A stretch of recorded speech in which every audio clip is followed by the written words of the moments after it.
அரக்கு மாளிகையின் ரகசிய சுரங்கத்தின் வழியாக பூமிக்குள் நெடுந்தூரம் பயணித்த பாண்டவர்களும் தாய் குந்தியும் ஒரு வழியாக அந்த சுரங்கத்தின் முடிவை அடைந்தனர். அவர்கள் வெளியே வந்த இடம் மனிதர்கள் நுழையவே அஞ்சும் இருள் சூழ்ந்த ஒரு கொடிய வனம். மாளிகையை சாம்பலாக்கிய நெருப்பு அஸ்தினாபுரத்து ஒற்றர்கள் மூலம் தங்களை தேடி வருவதற்குள் வெகு தூரம் சென்றுவிட வேண்டும் என்ற எண்ணத்தில் இரவு பகலாக நடந்து வந்திருந்தனர். உடல் களைப்பும் உறக்கமின்மையும் அவர்களை பெரிதும் வாட்டின. களைப்பு தீர அந்த அடர்ந்த காட்டின் நடுவே ஒரு மரத்தடியில் அனைவரும் அமர்ந்தனர். இரவின் தனிமையும் காட்டிலிருந்து வீசிய குளிர்ந்த காற்றும் வீமனை தவிர மற்ற அனைவரையும் ஆழ்ந்த உறக்கத்தில் ஆழ்த்தியது. பலவிதமான குழப்பங்களும் சிந்தனைகளும் வீமனின் மனதை அலைக்கழித்தன. உடலெங்கும் களைப்பு இருந்தாலும் உறங்கும் தன் தாய்க்கும் சகோதரர்களுக்கும் ஒரு காவல் தெய்வத்தைப் போல பாறையின் மீது அமர்ந்து விழித்திருந்தான் அந்த மாவீரன். அப்படி அவன் விழித்திருந்த அந்த நள்ளிரவில் ஒரு விந்தை நடந்தது. அந்த நிசப்தமான காட்டில் சலங்கைகள் ஒலிக்க யாரோ நடந்து வரும் ஓசை கேட்டது. வீமன் தன் கைகளில் ஆயுதத்தோடு திரும்பி பார்த்தான். ஆனால் அங்கே எந்த ஆபத்தும் வரவில்லை. மாறாக அழகே உருவான ஓர் இளம்பெண் அன்னத்தின் நடையோடு அவனை நோக்கி வந்து கொண்டிருந்தாள். அந்த நள்ளிரவில் கொடிய வனத்தில் அப்படி ஒரு தேவதையைக் கண்டதும் வீமன் ஆச்சரியப்பட்டான். வீமன் தன்னை நிமிர்ந்து பார்த்ததும் அந்த பெண் சிரித்தாள். அவளது முத்து போன்ற பற்களின் ஒளி வீமனின் களைப்பையெல்லாம் ஒரு நொடியில் போக்கியது. நீங்கள் யார்? மனிதர்கள் நடமாடவே அஞ்சும் இந்த பயங்கரமான காட்டிற்குள் எப்படி வந்தீர்கள்? வீமன் உடனடியாக பதில் சொல்லவில்லை. அவளை மேலிருந்து கீழாக கூர்ந்து கவனித்தான்.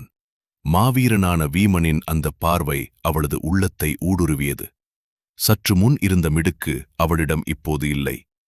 கன்னங்கள் சிவந்து பார்வையை தாழ்த்தி நாணத்தோடு நின்றாள். அவளை பார்த்து புன்னகைத்த வீமன், அது சரி, அழகே வடிவான நீங்கள் யார்? இந்த நள்ளிரவில் உங்களுக்கு இங்கு என்ன வேலை என்று கேட்டான். தன் எதிரே நிற்பவன் ஒரு சாதாரண மனிதன் அல்ல என்பதை அவள் உணர்ந்து கொண்டாள். வெட்கத்தோடு தலைகுனிந்தபடியே அவள் சொன்ன உண்மை வீமனை சற்று திடுக்கிடச் செய்தது. நான் இந்த காட்டை ஆட்சி செய்யும் இடிம்பன் என்ற அரக்கனின் தங்கை. என் பெயர் இடிம்பி. இங்கு மனிதர்களின் வாடை வருவதை உணர்ந்து உங்களைக் கொன்று உணவாக்கவே என் அண்ணன் என்னை அனுப்பினான் என்று கூறினாள் இடிம்பி. விஷயம் வீமனுக்கு புரிந்துவிட்டது. தங்களை கொல்ல வந்த அரக்கி மாய உருவம் கொண்டு வந்துள்ளாள் என்பதை உணர்ந்தான். ஆனாலும் அவன் அஞ்சவில்லை. அப்படியானால் என்னை பார்த்து ஏன் தயங்குகிறாய்? உன் அண்ணனிடம் சென்று எங்களை கொல்லச் சொல் என்று சிரித்துக் கொண்டே கேட்டான். அவள் கண்களில் இப்போது காதலும் தவிப்பும் நிரம்பியிருந்தன. உங்களைக் கொல்ல வேண்டும் என்ற இரத்த வெறியோடுதான் வந்தேன். ஆனால் உங்களை பார்த்ததும் என் மனம் மாறிவிட்டது. என் அண்ணன் இங்கு வருவதற்குள் என்னோடு புறப்படுங்கள்.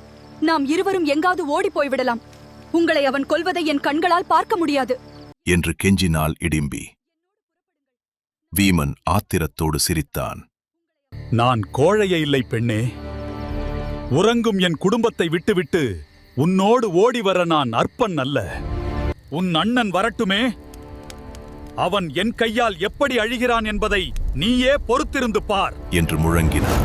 அவன் சொல்லி முடிப்பதற்குள் பூமி அதிரும் சத்தம் கேட்டது. மரங்களை முறித்துக் கொண்டு நெருப்பு போன்ற கண்களோடும் யானை தந்தம் போன்ற பற்களோடும் ஒரு மாபெரும் மலை நடந்து வருவதைப் போல வந்தான் இடிம்பன்.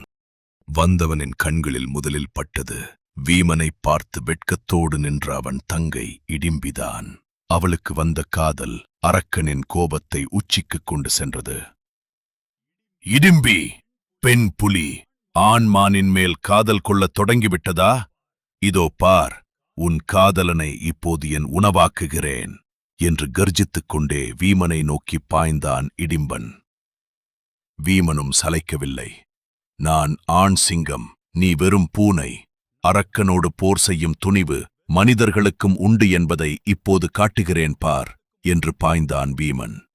இருவருக்கும் இடையே மாபெரும் யுத்தம் தொடங்கியது. இரண்டு மலைகள் நேருக்கு நேர் மோதிக்கொள்வதைப் போல இருந்தது அந்தச் சண்டை. இடிம்பன் காட்டில் இருந்த மாபெரும் மரங்களை வேரோடு பிடுங்கி வீமன் மீது வீசினான். வீமனோ அந்த மரங்களைத் தன் வெறும் கைகளாலேயே தடுத்து உடைத்தெறிந்தான். பாறைகளை தூக்கி வீசுவதும் ஒருவரையொருவர் தூக்கி பந்தாடுவதும் என அந்த பயங்கரமான போரினால் காடே குலுங்கியது. மரங்கள் முறிந்து விழும் சத்தமும் அவர்களின் கர்ஜனையும் தூங்கிக் கொண்டிருந்த பாண்டவர்களையும் குந்தியையும் திடுக்கிட்டு எழச் செய்தது. இடிம்பன் தன் முழு அசுர பலத்தையும் பயன்படுத்தினான். ஆனால் வீமனின் போர் நுட்பத்திற்கு முன்னால் அவனால் ஈடு கொடுக்க முடியவில்லை. முடிவில் வீமன் தன் முழு பலத்தையும் திரட்டி இடிம்பனை தூக்கி பாறையில் ஓங்கி அறைந்தான். இடி போன்ற அந்த தாக்குதலில் வேறற்ற பெருமரம் போலச் சாய்ந்து மடிந்தான் இடிம்பன். பொழுது விடிந்தது. தன் அண்ணனின் பிணத்தை கட்டிப்பிடித்து கதறி அழுதாள் இடிம்பி. ஆனாலும் அவள் மனதில் வீமன் மீதான காதலும் ஆக்கிரமித்திருந்தது. வீமனிடம் சென்று தன்னை ஏற்றுக்கொள்ளும்படி கெஞ்சினாள்.